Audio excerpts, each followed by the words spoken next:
हम लोग का टॉपिक है हायर परचेज सिस्टम। सब ध्यान दीजिए इधर, हायर परचेज सिस्टम। इसमें हम लोग सबसे पहला मीनिंग, तो सबसे पहला वाली चैप्टर पूरा इंस्टॉलमेंट पेमेंट सिस्टम में थोड़ा अंतर है। तो हायर परचेज सिस्टम में बाकी आपका सब पॉइंट पहले जो इंस्टॉलमेंट पेमेंट सिस्टम में पढ़ाए हुए हैं हम लोग। तो हायर परचेज सिस्टम क्या है? Normally used for high value item that too expensive for the consumer to pay all at once such as car furniture machinery. ये सिस्टम इंस्टॉलमेंट पेमेंट सिस्टम या हायर परचेज सिस्टम सिर्फ हम महंगी चीज़ों के लिए यूज़ करते हैं जो हम नहीं अफोर्ड नहीं कर पाते हैं, पक्का उसके लिए। दूसरा एक प्लांट पेमेंट सिस्टम है जिसमें कि कन्वीनियंट के हिसाब से बायर और सेलर, बायर अपना पेमेंट करता है, सेलर अपना रिसीव करता है until the final payment. Same instalment system वाला है, ये भी पॉइंट वही है ना। यहाँ पे अंतर होता है कि एक पेमेंट सिस्टम है for a product in A small and regular amount over a specified period of time rather than the full amount. ये इंस्टॉलमेंट पेमेंट सिस्टम तक यहीं तक था, अब यहाँ पे चेंज हो गया है।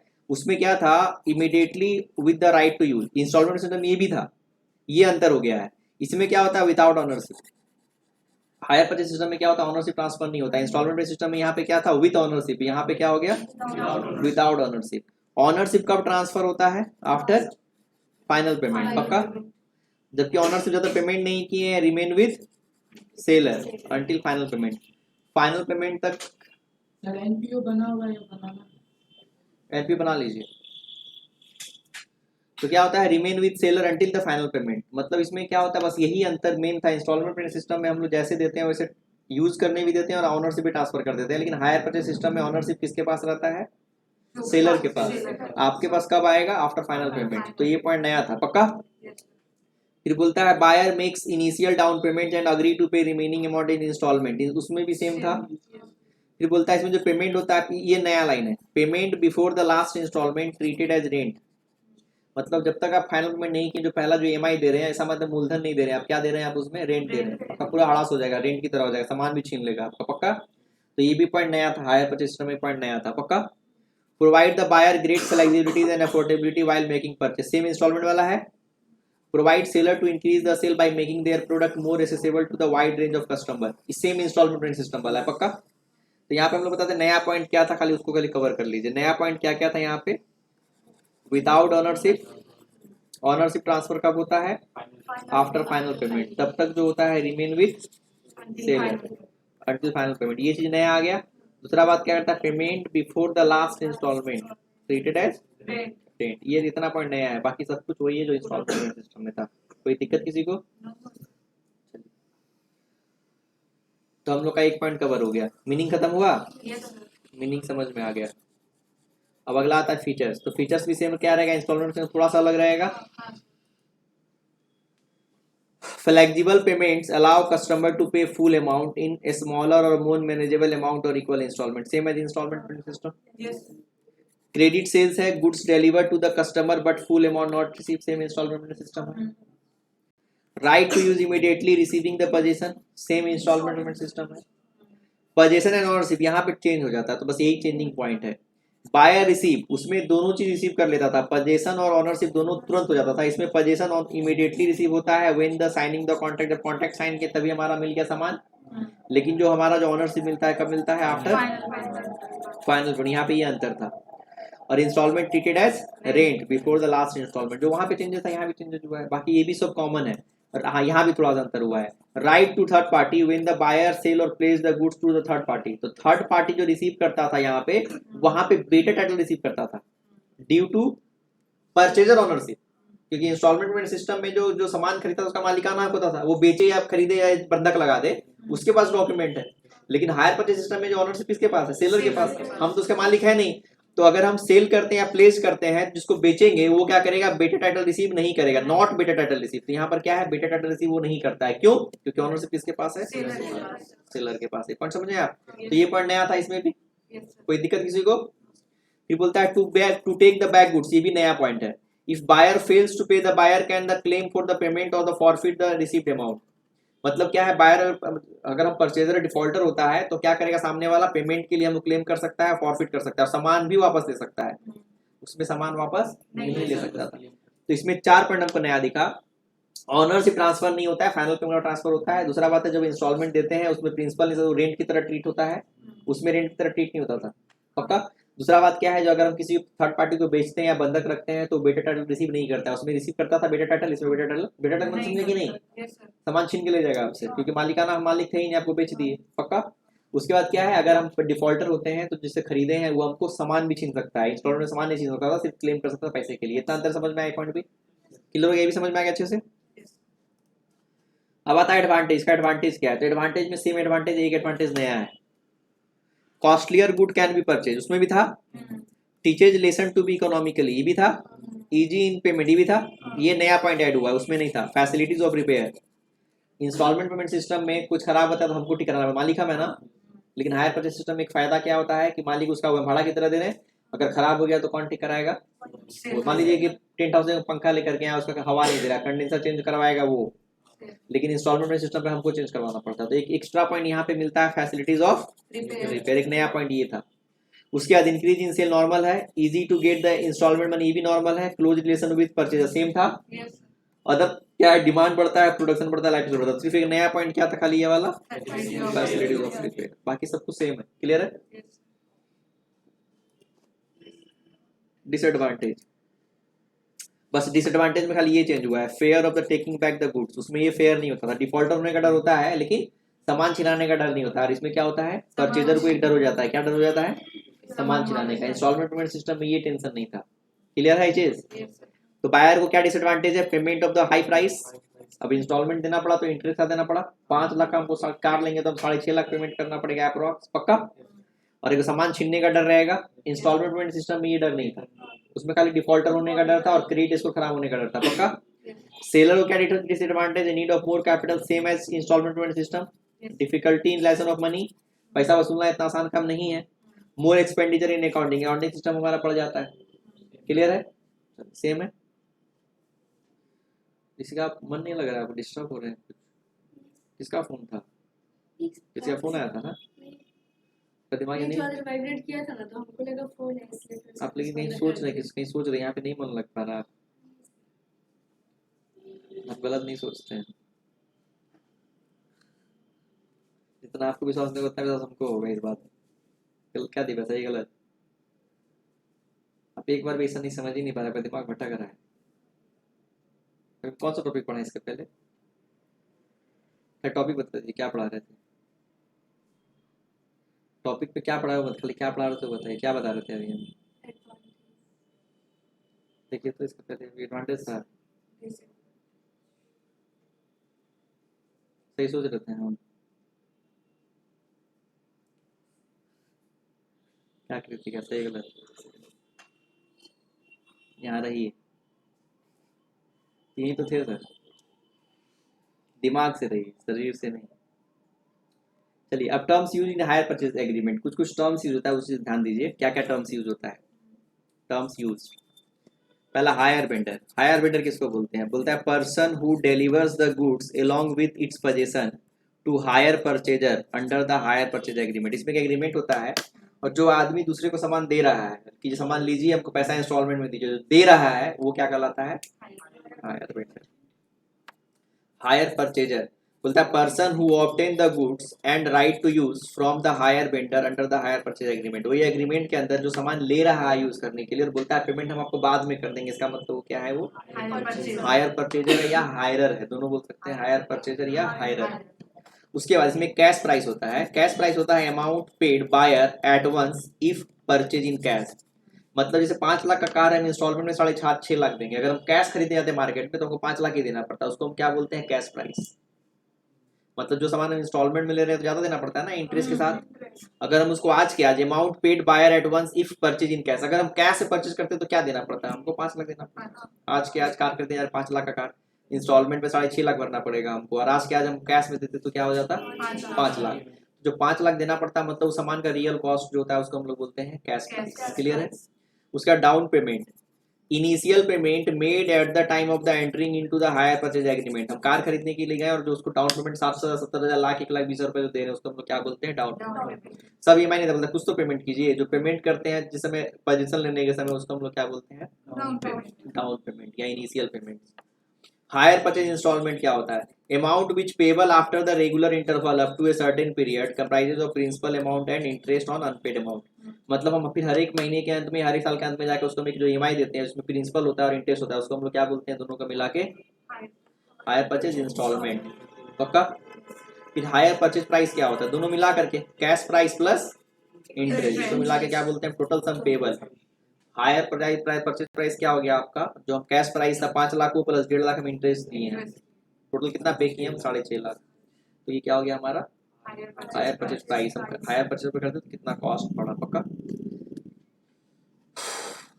तो हम फीचर भी समझ गए, एडवांटेज भी समझ गए, डिसएडवांटेज भी समझ गए, terms used in hire purchase agreement भी समझ गए। अब अकाउंटिंग एंट्रीज पढ़ा चुके थे in the books of purchaser, इसमें assets accrual method, credit purchase method और वेंडर के बुक पढ़ा चुके हैं पहले। पक्का? कोई ज़्यादा दिक्कत नहीं है, एक फटाफट एक बार पढ़ देते हैं। एसेट्स एक्रूअल मेथड में क्या होता है? हम लोग जब जब पेमेंट करते हैं तब तक दोनों का, एसेट्स और इंटरेस्ट दोनों का। नहीं समझे? जब एसेट खरीदेंगे तो एसेट खाली जो हम पहले इसको देखा जाता है, पेमेंट कितना किए हैं? 20,000, तो ये भी हमारा कितना होगा? 20,000। अगला पेमेंट हम किए हैं उसको 30,000, 20,000 एसेट्स का किए हैं, 10,000 इंटरेस्ट का। बस उसी तरह ड्यू करना, बाकी सब एंट्री कॉमन है। पक्का? जब जब तब तब, दोनों पे, एसेट्स और इंटरेस्ट, एसेट्स हो या इंटरेस्ट हो, इस पे ही होता है जब जब तब तब। और क्रेडिट परचेज मेथड में एसेट्स को फुल अमाउंट सभी ड्यू कर देते हैं और इंटरेस्ट जब जब तब तब। इसमें क्या होगा? एसेट्स यहाँ पर फुल अमाउंट ले लेंगे, जैसे एक 20 का पूरा ले लेंगे, और इंटरेस्ट जब जब तब तब 10 यहाँ पे लेंगे, अगला बार यहाँ पे 8 लेंगे, यहाँ पे 6 लेंगे, यहाँ पे 4 लेंगे, यहाँ पे 2 लेंगे। पक्का? बाकी सारा एंट्री कॉमन होता है।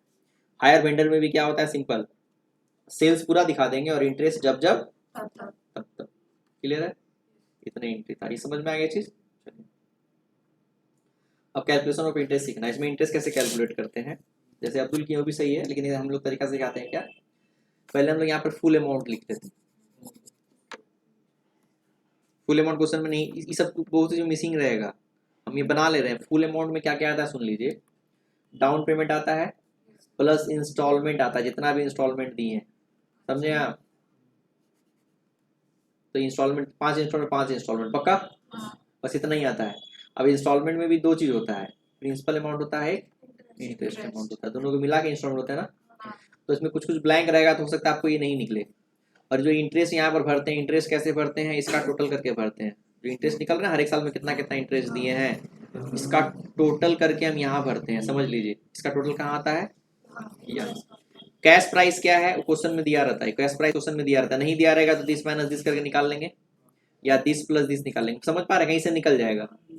डाउन पेमेंट, जो इनिशियल पेमेंट करते हैं उसको डाउन पेमेंट कहते हैं। और बैलेंस ड्यू क्या है? हमको टोटल इतना पेमेंट किया, जिसमें कैश प्राइस इतना था, जिसमें से डाउन पेमेंट इतना किए, तो ब्याज हमको किस पे लगेगा? इस पे। तो बोलते हैं ड्यू बैलेंस या balance due. Balance due. Y0 का मतलब क्या? जिस दिन खरीद रहे हैं उस दिन का बात कर रहे हैं। Y1 का मतलब end of the first year, जैसे 1 जनवरी को ये था, 1 जनवरी 23, तो ये एंट्री कब करेंगे हम लोग? 31 दिसंबर 23। पक्का? अब इसमें देखिए क्या करते हैं, सब कुछ पहले इसको भर लेंगे, full amount, interest, cash price, down payment, balance due. अब यहाँ पे इंस्टॉलमेंट, तो हम जैसे एग्जांपल लिए थे ना आप लोगों का, एग्जांपल बनवाया कि नहीं बनवाया? तो एग्जांपल ले लेते हैं हम लोग, एग्जांपल देके समझाते तुरंत समझ में आ जाएगा। क्वेश्चन बनाया ना उसी में, फास्ट पढ़ा रहे हैं। एक प्रॉब्लम है हम लोगों का, देखिए 1 अप्रैल 2023 दिए भी तो क्वेश्चन आप लोगों को। Gupta and company purchase a machine from the Modern Industries on instalment basis और हायर परचेज सिस्टम बेसिस। दोनों क्वेश्चन आ गया, आईपीएस और एचपीएस। कैश प्राइस दिया हुआ 1,20, पेमेंट 20,000 रुपये down payment, date of the contract, balance in 5 equal instalment of 20,000, plus interest भी देना है। ये जो ईएमआई है खाली प्रिंसिपल है, इसमें इंटरेस्ट ऐड करके देंगे हम लोग, ईएमआई नहीं है, अलग से। इजी पड़ता है थोड़ा सा क्वेश्चन ये वाला। और 10% हम ब्याज भी देंगे, 31 मार्च को हर एक साल देंगे। The first instalment being paid on 31 March 24। तो 1 अप्रैल शुरू किए हैं, पहला Y0 हो गया, और ये क्या हो गया आपका? Y1। 25 करेंगे Y2, 26 करेंगे Y3। समझ में आ रहा है?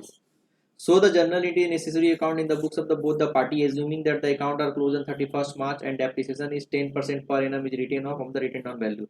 और डेप्रिसिएशन कौन रेट से लगाएंगे हम लोग? 10%। मेथड कौन सा रहेगा? WDV। और इंटरेस्ट का रेट हमारा क्या है? 10%। हम लोग क्वेश्चन को सॉल्व करेंगे, ग्राफ बना लेंगे। देखिए, तो फुल अमाउंट 1.5 लाख, तो 1.5 लाख कैसे कैसे आया? 20,000 डाउन पेमेंट किए और 5 इंस्टॉलमेंट दिए हैं 20,000 इंटू 5, ये खाली प्रिंसिपल अमाउंट है और यहाँ पर इंटरेस्ट अलग से आया। इंटरेस्ट सर कैसे आया है तो निकाले हैं 10 8 18 18 और 6 24 24 4 28 और 2 30, पक्का क्लियर है। और प्रिंसिपल अमाउंट 20 20 20 20 20, तो हमारा ईएमआई कितना आ गया 20 प्लस 10 30, 20 और 8 28, 20 और 6 26, 20 4 24 और 20 और 2 22। अब क्वेश्चन हो सकता है खाली 30,000 दिया होता, 28 दिया होता, 26 दिया होता इंस्टॉलमेंट, तो हम लोग क्या करते फिर अलग अलग करते, करने का सबको अलग अलग करना है, कैसे भी करके हमको ये चार्ट को भरना है। समझ में आ रहा है पॉइंट। अब चार्ट भरते कैसे ध्यान दीजिए, चार्ट भराया कैसे। क्वेश्चन में देखिए कैश प्राइस दिया हुआ है, डाउन पेमेंट दिया हुआ है, बैलेंस ड्यू दिया हुआ है, पक्का निकल गया ना बैलेंस ड्यू। हम क्वेश्चन पढ़ रहे, इसको नहीं पढ़ रहे, क्वेश्चन पढ़ रहे हैं। 1 20 था क्वेश्चन में, 20 डाउन पेमेंट था, इसका मतलब उसको बाकी कितना लगा 1 लाख, वो 1 लाख ब्याज लगाएगा तो 1 लाख। हम 1 साल के बाद मतलब यहाँ 1 अप्रैल 23 था, हम उसको ठीक एंड ऑफ द ईयर गए 24, उसके पास गए तो बोला कि हम तो बोले थे आपको 20,000 का महीना लेंगे आपसे, तो बोला 20,000 रुपये आप लीजिए और मेरा इंटरेस्ट कितना हो गया 1 लाख का 10%, ब्याज भी लेंगे ना 10,000, तो हमको आप 30,000 रुपये दे दीजिए, पक्का। फिर हम उसके पास अगला साल गए तो बोले कितना पैसा बाकी है, तो बोला 1 लाख बाकी था पिछले साल, जिसमें से आप 20,000 रुपये दिए थे, बोला 30,000 दिए थे, अरे 30,000 में तो सर इंटरेस्ट था, आप दिए थे 20,000 ना, अच्छा हाँ हाँ हाँ, तो 20,000 रुपये तो 80,000 बचा, तो 80,000 बोले फिर हमको 20,000 रुपये दीजिए और प्लस इंटरेस्ट दे दीजिए, तो 20,000 दिए और 80,000 का 10% निकाल के हमको ये दे दिया 28,000। फिर उसी तरह क्या किए, बोले 80,000 बाकी था, इस बार कितना बाकी है 60 बाकी है, तो 20,000 हम प्रिंसिपल अमाउंट दे दिए और 6,000 60,000 का 6,000 ब्याज दे दिए 26,000। फिर 60 में फिर 20 चला गया तो बच गया कितना, फिर 40 पे ब्याज निकाल दी 4,000 और 20 24 दे दिए, फिर 40 बाकी था, 40 में फिर 20 दे दिए थे यहाँ पे, तो बच गया मेरा 20। अब 20 में क्या करें, 20 का इंटरेस्ट निकाल लिए 10% 2,000 आया और 20,000 प्रिंसिपल अमाउंट, तो टोटल 22,000 दे दिए, पक्का। तो उसके बाद हम लोग का इंटरेस्ट अमाउंट निकल गया, कैसे निकल गया 2 4 6 6 12 8 20 और 10 30, इसका मतलब टोटल पेमेंट कितना किए हैं उसको 1.5 लाख। तो 1.5 लाख ऐसे भी निकाल सकते थे 20 प्लस 20 इंटू 5, मतलब बहुत तरह का निकल गया। फॉर्मेट रहेगा ना तो आप घुमा घुमा के कुछ निकाल सकते हैं, टेंशन नहीं है, दिख जाएगा आपको कैसे निकलेगा, बस ये चार्ट को खाली भरना होता है। समझ पा रहे हैं चार्ट कैसे बना है, समझ में आ गया। और कैलकुलेशन ऑफ डेप्रिसिएशन बहुत इजी है। और सबसे पहला बात जो डेप्रिसिएशन लगता है किस पे लगता है, कैश प्राइस पे लगता है, इंटरेस्ट अमाउंट पे नहीं लगता, किस पे लगता है कैश प्राइस पे 1 20 पे। तो हम लोग देख रहे हैं मेरा कॉस्ट ऑफ एसेट से 1 अप्रैल 23 था 1 20 था, 1 साल के बाद 24 में क्या किए 1 20 पे हम 10% डेप्रिसिएशन मार लिए 12,000, तो हमारा WDV क्या आ गया 1 20 माइनस 12 1,08,000। अब फिर नेक्स्ट ईयर में आए, अब 1,08,000 पे डेप्रिसिएशन लगाएंगे, सिंपल यहीं पर अंतर होता है। यहाँ पे अगर SLM रहता तो कितना 1 20 पे लगाते और WDV रहता तो इस पे लगा रहे हैं, नहीं समझे। तो हम एग्जांपल में हम WDV लिए इसलिए कि आपको समझ में आ जाए, टफ सिचुएशन आते हैं तो समझ में नहीं आता, बोलता काहे बेवकूफ़ी किए हैं, तो हम ले लिए कि इस पे WDV ले लिए, पक्का।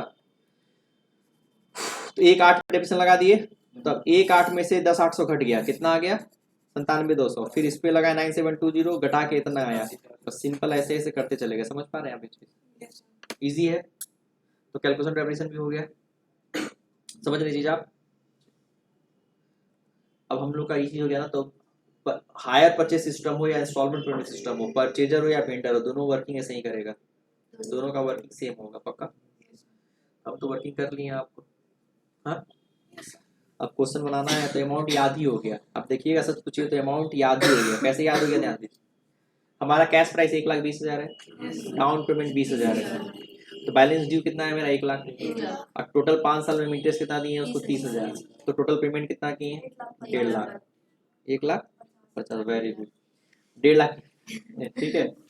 अब ब्याज जो दिए हैं तो पहला साल ब्याज कितना दिए हैं 10,000, दूसरे साल 8,000, तीसरे साल 6,000, फिर 4,000, फिर 2,000, और जो ब्याज था और प्लस प्रिंसिपल अमाउंट हमारा 20,000 था, तो पहला EMI दिए थे 20 प्लस 10 30, दूसरा 20 प्लस 8 28, फिर 20 प्लस 6 26, 20 4 24, 20 2 22, इतना इन्फॉर्मेशन है। बात रहा डेप्रिसिएशन का, तो 1,20,000 माइनस 12,000 1,08,000, अब 1,08,000 का 10,800, इसके बाद हमको देखना पड़ेगा पॉइंट में, फिगर में 8 7 ऐसा करके। अगर सिंपल लेते तो ये भी याद हो जाता हमको, नहीं समझे, लेकिन हमको टफ ले लिए हैं, लेकिन हमको लगता है SLM भी लेने से अच्छा होता, याद हो जाता। लेकिन कोई दिक्कत नहीं, थोड़ा सा चार्ट का हेल्प ले लेंगे तब समझ में आएगा, बिना चार्ट का नहीं बनता है क्या। तो हम लोग क्या करेंगे, सबसे पहला हम लोग जो सॉल्यूशन बनाएंगे तो पहला क्या करेंगे, वर्किंग कर लिए, कैलकुलेशन ऑफ इंटरेस्ट। पहला क्या करेंगे हम लोग, स्टेप 1 कैलकुलेशन ऑफ इंटरेस्ट, दूसरा कैलकुलेशन डेप्रिसिएशन। अब आएगा journal entries in the book. तो पहला हम लोग इंस्टॉलमेंट पेमेंट सिस्टम ले रहे हैं। किसका बुक ले रहे हैं, प्रोसीजर का बुक, जो पहला पढ़ाए थे नहीं, इसे तो बनाया हुआ है ना आप लोग, इंटरेस्ट सस्पेंस वाला। हाँ sir assets account debit interest suspense to vendor. Assets कितने का है, 20 का है, लेकिन वेंडर कितना ले रहा है, 1.5 लाख। तीसरा किसका ले रहा है, इंटरेस्ट का। डाउन पेमेंट कितना किए हैं, बाइंडर टू कैश या बैंक 20,000। Y0 पे ये एंट्री हुआ, Y1 हो गया मतलब मार्च 31, 23-24 का ही मार्च है। इंटरेस्ट टू इंटरेस्ट सस्पेंस हम 30,000 में से 10,000 इंटरेस्ट कंफर्म किए और उसको हम EMI भर दिए 30,000, 20 + 10 30,000 भर दिए। अब डेप्रिसिएशन लगाए एसेट्स पे कितना आया, 12,000 और लास्ट में PL में ट्रांसफर कर दिए 10 और 12 नहीं। आप लोग को कॉपी बनाने में टेंशन होता है, हम तो बनाते हैं एक्सेल में, कितना टेंशन होता होगा, ज़्यादा आसानी की टफ है, नहीं सर टफ है समझ में आ रहा है ना।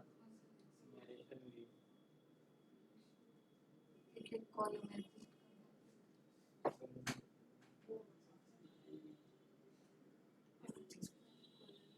किसके लिए यूज कीजिए ना, इसका मतलब टेढ़ा आदमी है आप। क्या हो गया, ये फॉर्मेट भी बहुत सही बना हुआ नहीं बनाया क्या है, हाँ तो वही सर आप बनाए। एक चीज़ पे ध्यान देना पड़ता है, तो अच्छा लगता है, हल्का सा मिस्टेक होता है तो पूरा चेंज करते हैं, एडजस्टिंग नेचर नहीं। हम लोग भी सर कॉपी में बनाते हैं तो थोड़ा सा टेढ़ा हो जाता है तो बता देते हैं पेज को। धनंजय बोल रहा एक्सेल में इसलिए इतना अच्छा बना है, नहीं तो ऐसा कीजिए कंप्यूटर में बनाइए आप लोग भी, कोई दिक्कत नहीं। तब मालूम पड़ेगा साला कॉपी ठीक था। सर इतना जो कंप्यूटर क्लास चलाता है ये सब सिखाने के लिए आपका, तो ये भी खोलेंगे तो ये भी चलेगा। इसमें जितना हम जो फंक्शन यूज़ करते हैं आप दिखाइएगा तो फंक्शन भी नहीं बना पाएंगे, इसमें ये बहुत यूनिक चीज़ है, इसमें हम एडिट कर सकते हैं। ये एक्सेल यहाँ पे इंसर्ट किया हुआ है, इसको यहाँ पे चेंज करेंगे चेंज हो जाएगा, एक्सेल में चेंज हो जाएगा, यहाँ से इम्बेडेड है ये, जो बोले समझे कि नहीं। पावर पॉइंट में है, पावर पॉइंट में एक्सेल मर्ज है, अच्छा पावर पॉइंट कोई पावर पॉइंट नहीं दिख रहा, देखिए पावर पॉइंट है, देखिए ये पावर पॉइंट है, इसमें मर्ज करना नहीं, लग रहा है आपको कि पिक्चर है, पिक्चर नहीं है ये, इसको चाहेंगे तो ऐड भी कर लेंगे हम, देखिए एक्सेल खुल जाएगा, ये एक्सेल में इसको बहुत कुछ पता नहीं होगा, बोलेंगे तो सच पता नहीं रियल है। उतना क्लियरली देखिए एक्सेल खुल गया, देखिए आप यहाँ पर चेंज करेंगे चेंज हो गया एक्सेल। धनंजय बोला के बाप, धनंजय कतिए देखे यार हैं,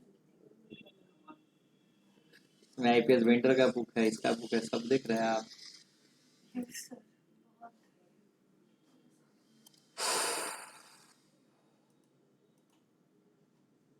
ऑप्शन तो देके रखें, गलत होगा तो तुरंत चेंज कर लेंगे। डॉट सेव,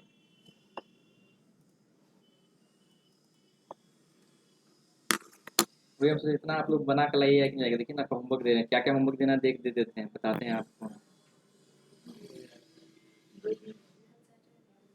नहीं 2 दिन है, नहीं बनाइएगा तो हम सब सोच लिए, जब आप लोग ये क्वेश्चन नहीं बनाइएगा, अभी अभी जो है ना हम अभी लेजर बना रहे हैं इसका, हर एक के बुक में 5-5 गो लेजर बन रहा है, वो भी हम बना रहे हैं, बाप रे बाप दिमाग कल लगा फट जाएगा, चश्मा लेना पड़ेगा, आज भारी हो गया दिमाग, समझे कि नहीं, हम लोग दिमाग पूरा भारी हो गया है मेरा। क्या हो गया, लेजर हम लोग अब नहीं ना बनाते हम बताएंगे तब, नहीं सीखे हैं आप लोग, लेजर नहीं, जनरल से लेजर बनाना नहीं आता है आपको, हम भी बना रहे हैं, कल बनाए, खाली बस एक बार फाइनल चेक करके पेस्ट करना है, मतलब आप लोग कितना बनेगा आपको समझ बताएंगे आपको। चलिए तो ये हो गया, तो हम लोग इंस्टॉलमेंट परचेजर की बुक में तो ये Y1 में एंट्री हुआ, सिखा चुके हैं। फिर ये 2023-24 है, 25-26 में एंट्री, 24-25 में एंट्री करना है, देख लीजिए 25-26 में एंट्री करना है, दिख रहा है। फिर आपको 26-27 में एंट्री करना है, कंजूसी कुछ नहीं, 27-28 में एंट्री करना है, नरेशन माफ, चलिए नरेशन माफ कर देते हैं। अब आया है इंस्टॉलमेंट वेंडर के बुक में Y0 मतलब 23-24 में एंट्री करना है, बता चुके हैं कैसे एंट्री करना है। 24-25 में एंट्री, इसमें 3 ही एंट्री होता है, 25-26 में 3 एंट्री, 26-27 में 3 एंट्री, 27-28 में 3 एंट्री, पक्का। अब आएगा आपको हायर परचेस सिस्टम, उसमें भी एसेट्स अक्रूवल मेथड 5 साल, 23 24 24 25 25 26 27 26 27 27 28 पक्का। अब आएगा एसेट्स क्रेडिट परचेज मेथड 22 23 24 24 25 25 26 27 28 समझ पा रहे हैं आप। अब आएगा general in the books of vendor 23 24 24 25 25 26 26 27 27 28 समझ पा रहे हैं। इतना आपको 2 दिन का होमवर्क है छुट्टी में, प्लस लेजर बनाना है। लेजर में क्या क्या बनाना है आपको? लेजर नहीं बनाइएगा, बनाएंगे सर, बनाएंगे। अरे एक क्वेश्चन भी नहीं बनाइएगा आप लोग। बनाएंगे। 2 चैप्टर पूरा खत्म हो रहा है आपका, नहीं बनाइएगा। हम जो लेजर बना रहे हैं हमको सुनिए, तो लेजर का क्या बनेगा सुन लीजिए क्या क्या लेजर बनेगा। पहला इंस्टॉलमेंट पेमेंट सिस्टम में आपको इंस्टॉलमेंट पेमेंट सिस्टम परचेजर के बुक में क्या क्या बनेगा? एसेट्स अकाउंट बनेगा, interest expense account, vendor account और इंटरेस्ट अकाउंट बनाइएगा। है किताब में बनाया हुआ है 4, बाकी कुछ नहीं। नहीं तो बना नहीं सकते हैं, हम भी कल बना रहे थे। फिर जब पूरा किताब पलटे, हम तो पूरा किताब कवर करते हैं, किताब पलट कवर किया देखे कहीं कहीं इंटरेस्ट अकाउंट में बना हुआ है। कुछ नहीं करना इंटरेस्ट अकाउंट में, खाली इंटरेस्ट सस्पेंस हो गया, interest PL, interest interest suspense to interest PL, interest suspense PL, interest suspense PL से बनाना है। ये हम इससे पता ही देखना चाह रहे हैं कि देखिए आप लोग मेहनत नहीं कीजिए, हमको मोटिवेशन नहीं मिलेगा। मतलब तो पढ़ा दे, हमको भी तो आगे बनाना है अगला चैप्टर, तो छोड़ दीजिए, हम भी सीख बनाते हैं। तो मेरी वाइफ सही बोलती है, इतना जो मेहनत करते हैं बाप करते हैं, इतना फ्रस्ट्रेट हो जाते हैं, बच्चा लोग के लिए पूरा सोचते हैं। कॉपी करवाइए, आपको 3 दिन वेस्ट हो जाएगा आपको आराम से, फिर अगला नोट बनाइए। नहीं समझे? हम तो पूरा स्मार्ट वर्क कर रहे हैं ना, नहीं तो क्या लगता है कॉपी नहीं करवा सकते हैं? बनाइए बैठ करके आराम से, 3 लेक्चर तो उसी में जाएगा। थोड़ा सा बताएंगे, बोलेंगे कॉपी कीजिए, गलत की सही। गलत भी थोड़ी करवा, जेन्युइन करवा रहे हैं, क्या गलत करवा रहे हैं? हमको भी बनाना पड़ता है, अगला चैप्टर का तैयारी करना, हमको फ्रस्ट्रेशन नहीं है। ऐसे ही बन जाता है, ऐसे ही आ जाता है, एक ही चीज टाइप करना पड़ता होगा। नहीं, क्वेश्चन क्रिएट करना ही डिफिकल्ट है अपने आप में, सब डेट उट चेक करना रहता है, गलती हो तो हालत खराब हो। इतना आसान लग रहा है ना बहुत, जब ये इसे बनाया लगा कॉपी में कितना आसान है यार। कॉपी पे तो पहले बना के देते हैं, फिर वो मैडम टाइप करती है, फिर हम एडिट करते हैं, चेक करते हैं। उसको बोलते लेजर बनाने के लिए, तो 1.5 घंटा में एक लेजर बना। कॉमर्स से ही है, तो हमको लगा बहुत टाइम लग रहा था। अभी लेजर का फॉर्मेट लिए हैं हम 12 पन्ना, उसका सब आराम से काउंट लिया, भर भर के सब दे दिए। नहीं समझ कल फिट कीजिए आप, जल्दी सही। तो आप लोग का होमवर्क क्या रहेगा मंडे का? खाली माफी में आपको सुन लीजिए, शॉर्टकट मत मारिएगा, अगर शॉर्टकट मारिएगा तो हमको भी लाइफ में शॉर्टकट मारने आता है। अगला चैप्टर में भयानक शॉर्टकट मारेंगे, समझ पा रहे हैं आप? अब एक क्वेश्चन भी नहीं बनाइएगा आप लोग, हम बना रहे हैं आप नहीं बनाइएगा। वाह, पार्ट 2 के लिए जो क्वेश्चन सेट किए हैं उसका क्वेश्चन देखिए, ताश लग उसका क्वेश्चन जो सेट किए हैं, बाप रे इतना टफ क्वेश्चन कितना इजी कर दिए हैं, इतना इजी कर दिए हैं। तो 3 उसी में चला गया, हमको चश्मा लेना पड़ेगा आज, एकदम माथा लगता था। आसान काम है क्या? एकदम लगता है फंस जाएगा, पहले तो लिखो फिर कंप्यूटर पे, बाप रे बाप। दूसरी बात, वाइफ चली गई मायके, तो अगला हफ्ता टेंशन हो रहा है हमको, कैसे क्या पढ़ाएं अगला चैप्टर, हम बहुत टेंशन हो रहा है। कंप्यूटर वाला काम पूरा ब्लॉक हो जाएगा, तो अगला हफ्ता दिक्कत हो सकता है, देखिए क्या होता है। अगला हफ्ता टारगेट रखे थे असाइनमेंट का, कुछ नोट्स नहीं बना हुआ है, देखते हैं क्या होता है। तो अभी तो 2 दिन इसमें जाएगा, 1 दिन और जाएगा, लेजर में जाएगा ना 1 दिन। तो कल हम लेजर बना के लाएंगे, मंडे को लेजर दिखाएंगे आपका, सब लेजर बनेगा, बाप रे बाप। 5 बुक में 5 लेजर, 20 लेजर रहेगा, 5 साल का, 100 साल हो गया लगभग। नहीं हो गया, 5 जगह है। इंस्टॉलमेंट में हायर परचेज, परचेजर और वेंडर, इसमें क्या है परचेजर और वेंडर, 5 पांचों का 5 साल, कितना हो गया 25 साल। और 25 साल, 55 साल तो है ही है, प्लस 5 लेजर है सब में, चरचर लेजर है, चरचर लेजर हो गया तो कितना हो गया 4 5 20, 20 5 100, 100 साल का आप करना है आपको। क्या चीज?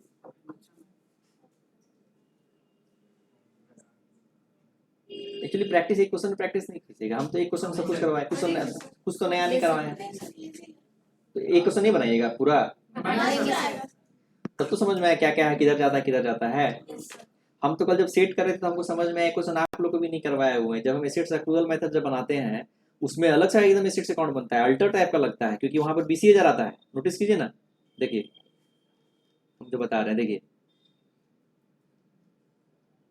अब यहाँ 20,000, तब समझ में आएगा कि पकड़ाएगा।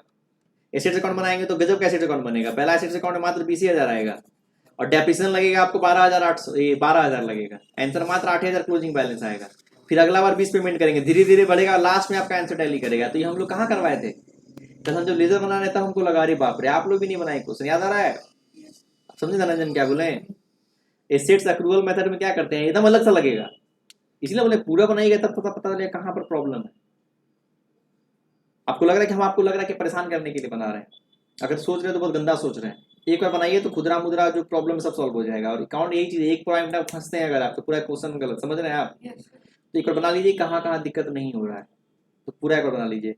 और जब ये नया होगा जो है ना, general entries in the books of purchase या हायर परचेज सिस्टम में जब एसेट्स अकाउंट बनाएंगे तो पूरा अलग बनेगा, वो पहले भी कभी नहीं बनाए हैं आप लोग। वही शॉर्टकट में छूट गया है, नहीं बोले सर बन जाएगा बन जाएगा, वही शॉर्टकट में ही छूट गया है। हम भी बोले तो बन जाएगा बन जाएगा, कल हम जब बना रहे हैं तो हमको भी ध्यान में नहीं था, ऐसा कहाँ बनवाया, फिर याद आई, छूट गया आप लोग का, याद कीजिए Yes, sir. क्यों छूट गया, यही शॉर्टकट के चक्कर में। सर बनिए तो जाएगा उसी तरह तो है, लेकिन इसका इसका एसेट्स अकाउंट पूरा अलग बनेगा। धनंजय आप समझ रहे हैं हम क्या बोलना चाह रहे हैं? हाँ, पूरा अंतर आएगा, मतलब एकदम लगे ऐसे धीरे धीरे होगा। याद कीजिए बनाए थे आप, नहीं ना बनाए को, क्यों छूट गया, यही शॉर्टकट के चक्कर में ये पॉइंट निकल गया। इसलिए बोल रहे क्वेश्चन है पूरा बनाइए, अगर नहीं बनाएगा तो फिर सोच लीजिएगा। और जो नहीं आ रहा है ना उसको पहले बोलेंगे पहले बना के लाइए तब आपको अगला चैप्टर बैठने देंगे, सिंपल बात है। हम बेवकूफ की तरह मेहनत करें हम, उसको बोलेंगे सीधा बात बना के लाओ दूसरा चैप्टर बैठने देंगे तो नहीं बैठने देंगे, सीधा बात। इतना मेहनत करने के बाद रिजल्ट नहीं आया मतलब क्या है? हाँ ठीक, तो समझ में आएगा आप लोग होमवर्क क्या रहेगा? Yes, sir.